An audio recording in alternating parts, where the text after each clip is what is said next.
that time on, Jesus began to explain to his disciples that he must go to Jerusalem and suffer many things at the hands of the elders, chief priests, and teachers of the law, and that he must be killed, and on the third day be raised to life.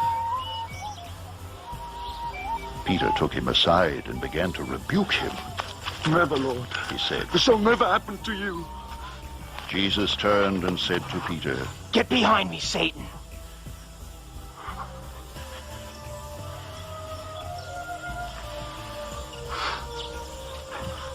You are a stumbling block to me.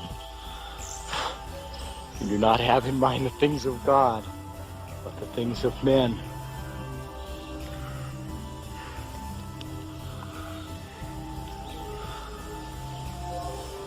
Then Jesus said to his disciples, If anyone would come after me, he must deny himself and take up his cross and follow me. For whoever wants to save his life will lose it. But whoever loses his life for me will find it. What good will it be for a man if he gains the whole world, yet forfeits his soul? Or what can a man give in exchange for his soul? For the Son of Man is going to come in his Father's glory with his angels, and then he will reward each person according to what he has done.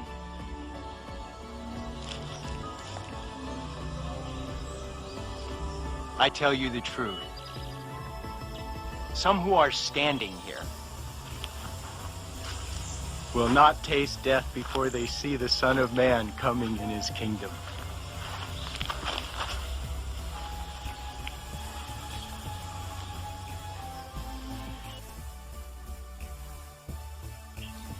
My dear brothers, my dear sisters in Christ Jesus, from the gospel passage that we have heard today, there are two verses that remains in our mind. The first one, what Peter told to Jesus, Lord, this must not happen to you. And what Jesus said in reply to this, get behind me, Satan, you are a block on my path.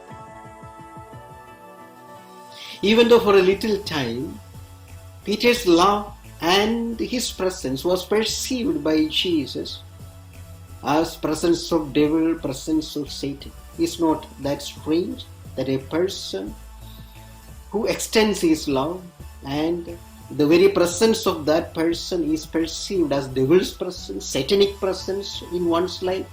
Is that understandable? It is understandable only when we come to realize that Jesus was in a kind of life already in which he was, but we were not. He was on his path to establish that life for everyone, to establish that life for me and for you. He was on that path. He had to establish this life as a man.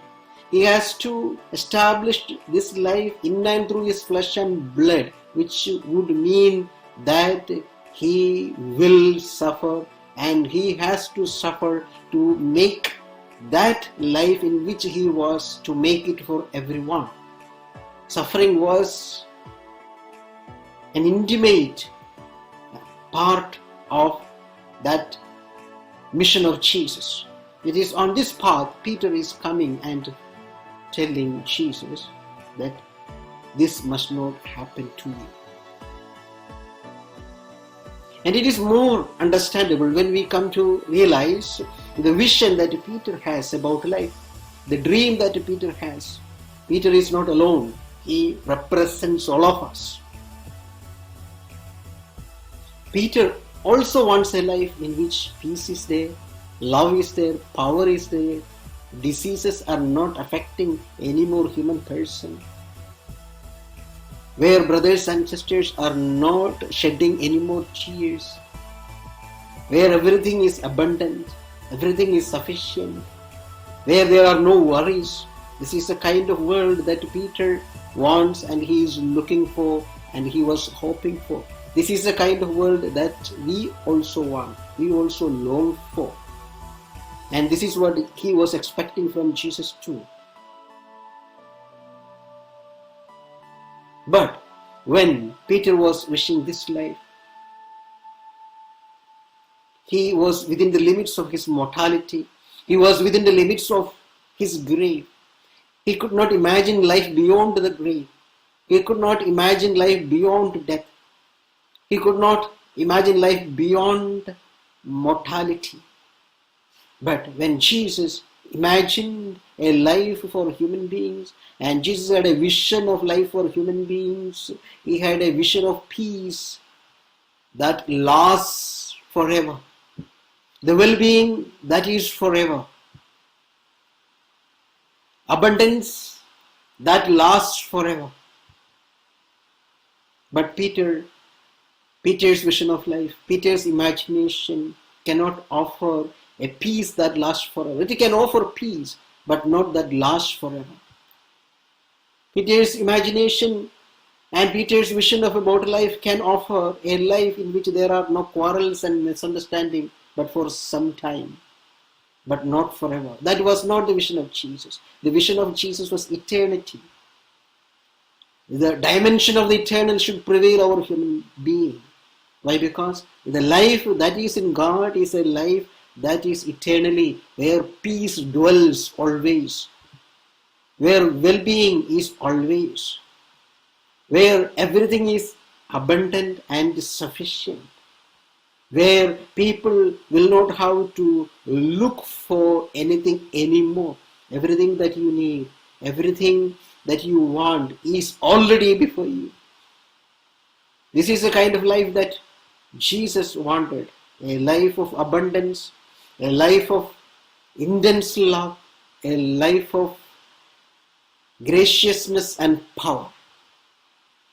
But Peter was not in a position to imagine this life. And therefore, this conversation between Peter and Jesus is only understandable only when we understand that two kinds of life that Jesus was envisaging and Peter was imagining. And therefore, in this conversation, not only that we see two conflicting conversations, we see the fight between devil and God.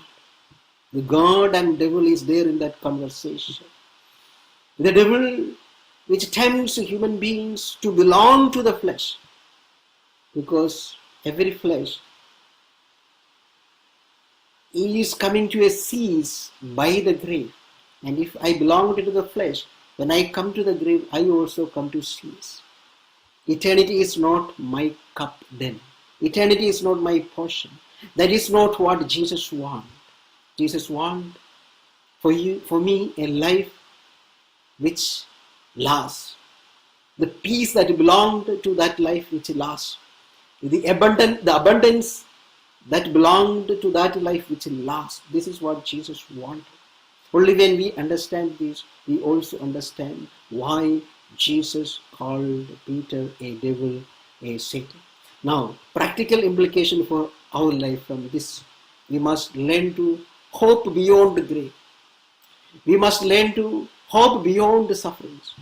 People often get depressed. People commit suicide when sufferings are abundant, but we have no growth and no strength to hope beyond my suffering, to hope beyond my death. Jesus was strong enough, though weak in flesh, because he was able to hope beyond his grave. He was able to hope beyond his suffering. Peter too was on the same path. We too, as believers, as Christians, on the same path. But sufferings come. Suffering never leaves us. But through Jesus, by the relationship, just as Peter had established with Jesus, as believers, we also have established with Jesus, and along with Jesus, we are going beyond our grave, beyond our death, and therefore, present turmoils, present conflicts, tension, and every suffering, every kind of suffering, we must hope beyond. We must hope beyond suffering, hope beyond death. That is, that as Christians, we need to receive by staying closer to Jesus. Belonging to ourselves, we cannot receive anything. All what we can do in our life is stay closer to Jesus. Peter stayed closer to Jesus. Even though he tempted Jesus, one thing remains, that Peter was closer to Jesus. Even though temptation came, even though devil came, but he was not lost.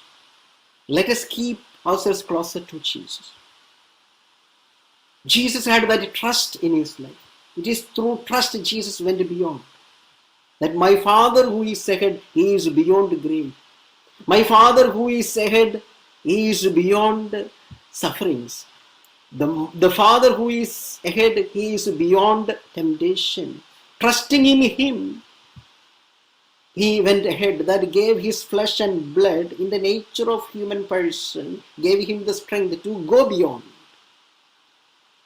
And we ourselves cannot do this, but all what we can do is we can trust in Jesus, we can keep ourselves close to Jesus, who is able to hope for us, who is able to go beyond death, go beyond suffering, go beyond temptation on behalf of us and for us. Staying closer, trusting in him, we also receive, we also earn, and we also merit all what Jesus earned, all what Jesus merited. Stay ourselves closer to Jesus.